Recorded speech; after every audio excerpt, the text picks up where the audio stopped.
ജനിച്ചിട്ട് മണ്ണടിഞ്ഞിട്ട് ഇന്നേക്ക് 3 ദിവസമായി.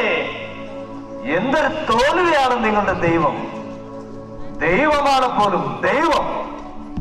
സ്വന്തം പുത്രനെ ഒരു പേപ്പട്ടിയെ പോലെ അവന്റെ സൃഷ്ടികൾ തന്നെ തല്ലിക്കൊല്ലുന്നത് കണ്ടിട്ട് ഒരു ചെറുവിരൽ പോലും മനക്കാത്ത ഒരു ദൈവം. സ്വന്തം പുത്രനെ പോലും രക്ഷിക്കാൻ കഴിയാത്ത അയാൾ നിങ്ങളെ എങ്ങനെ രക്ഷിക്കും? ഞാൻ മാത്രമാണ് ലോകത്തിന്റെ അധിപൻ. ഞാനാണ് നിങ്ങളുടെ ദൈവം. എടുത്തു നിന്റെ അട്ടഹാസം. മടയ, സാത്താനും അവന്റെ പാപസുഖങ്ങൾക്കും നൈമിഷിക സന്തോഷങ്ങളെ വിധിച്ചിട്ടുള്ളൂ എന്നറിയില്ലേ? പിതാവിന്റെ തിരുവിഷ്ടം നിറവേറ്റാൻ സ്വന്തം ജീവൻ ത്യജിച്ച പുത്രനെ ദൈവം മഹത്വപ്പെടുത്താതിരിക്കും എന്ന് നീ കരുതിയോ?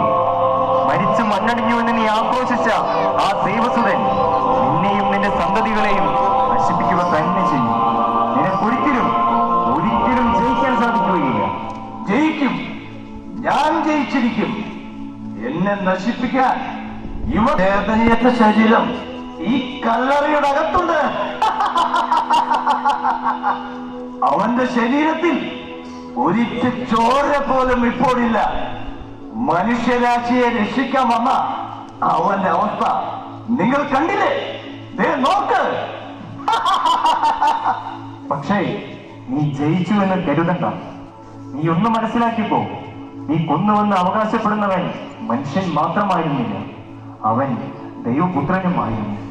ഈ പ്രപഞ്ച സൃഷ്ടാവിന്റെ ഏകജാതൻ.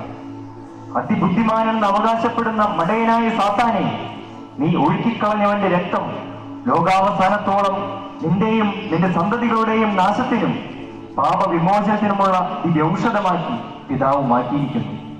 മരണം വരെ പിതാവിനെ മഹത്വപ്പെടുത്തിയവനെ മഹത്വത്തിന്റെ കിരീടം പിതാവ് ചാർത്തി കൊടുത്തിരിക്കുന്നു. നിനക്ക് കാണണ്ടേ അവന്റെ മഹിമ